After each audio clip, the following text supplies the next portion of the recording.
নমস্কার, আমি গণেশ সাধিকা রাজশ্রী চলে এলাম নতুন একটি এপিসোড নিয়ে। চলুন শুরু করা যাক আজকের এপিসোড।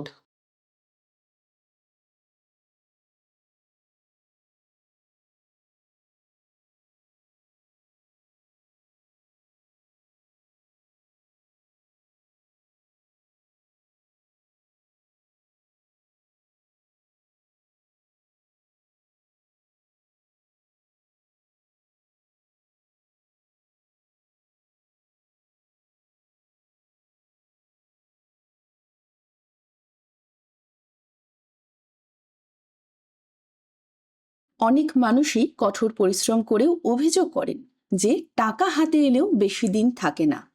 কখনো অপ্রয়োজনীয় খরচ বেড়ে যায়, আবার কখনো হঠাৎ আর্থিক সমস্যা দেখা দেয়। বাস্তুশাস্ত্র মতে বাড়ির এনার্জি ও জিনিসপত্রের সঠিক অবস্থান মানুষের জীবনে অর্থ ও সমৃদ্ধির ওপর প্রভাব ফেলতে পারে। বিশেষ করে টাকা বা মূল্যবান জিনিস কোন দিকে রাখা হচ্ছে তা নিয়েও বাস্তুশাস্ত্রে কিছু গুরুত্বপূর্ণ নিয়ম উল্লেখ রয়েছে।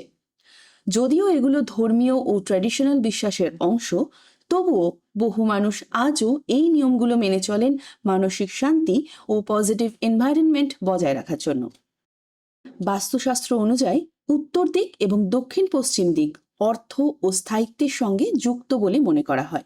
উত্তর দিককে অনেকেই ধন সম্পদের প্রতীক মনে করেন, কারণ বাস্তুমতে এই দিকের সঙ্গে কুবের দেবতার সম্পর্ক রয়েছে বলে বিশ্বাস করা হয়। তাই ক্যাশ বক্স, লকার বা টাকা রাখার আলমারি উত্তর দিকে রাখা শুভ বলে মানা হয়। তবে একটি বিষয় খেয়াল রাখা জরুরি, লকার বা আলমারির দরজা আইডিয়ালি উত্তর বা পূর্বমুখী খোলা ভালো বলে ধরা হয়। এর অর্থ যখন আপনি লকার খুলবেন তখন সেটি যেন উত্তর বা পূর্ব দিকের দিকে ওপেন হয়। দক্ষিণ পশ্চিম দিক কেন গুরুত্বপূর্ণ? দক্ষিণ পশ্চিম দিককে স্টেবিলিটি বা স্থায়িত্বের প্রতীক হিসেবে দেখা হয়, তাই অনেকেই এই দিকে হেভি লকার বা ভ্যালুয়েবল জিনিস রাখার পরামর্শ দেন। এতে অর্থ ধরে রাখার এনার্জি বৃদ্ধি পায় বলে বিশ্বাস করা হয়। বাস্তুশাস্ত্রে বলা হয় বাড়ির একেবারে দক্ষিণ পূর্ব বা বাথরুমের পাশে টাকা রাখা এড়িয়ে চলা ভালো, কারণ এগুলো ফায়ার ও ওয়াটার ইমব্যালেন্সের প্রতীক হিসেবে ধরা হয়। এছাড়া বিছানার নিচে বা অগোছালো জায়গায় টাকা রাখাও শুভ বলে মানা হয় না। শুধু দিক নয়, পরিবেশও গুরুত্বপূর্ণ। টাকা রাখার জায়গা সবসময় পরিষ্কার ও অর্গানাইজড রাখুন।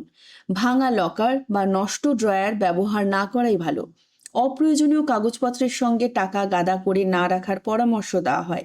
অনেকেই লকারে লাল কাপড় বা স্বস্তিক চিহ্ন ব্যবহার করেন শুভ প্রতীক হিসেবে। বাস্তুশাস্ত্র শুধু ডাইরেকশন নয়, মানুষের অভ্যাসকেও গুরুত্ব দেয়। অযথা খরচ, অসততা বা অর্থের অসম্মানকে নেগেটিভ ফিনান্সিয়াল এনার্জি হিসেবে দেখা হয়। তাই টাকা সঞ্চয় করার অভ্যাস, সঠিক প্ল্যানিং এবং কৃতজ্ঞতা এগুলো সমৃদ্ধির গুরুত্বপূর্ণ অংশ। সন্ধ্যার পরে বাড়ির মেন এন্ট্রান্স অন্ধকার রাখবেন না। বাড়িতে জল পড়া ট্যাপ দ্রুত ঠিক করুন। পার্স বা ওয়ালেট অগোছালো রাখবেন না। টাকা গোনার সময় রাগ বা নেগেটিভ মুড এড়িয়ে চলুন।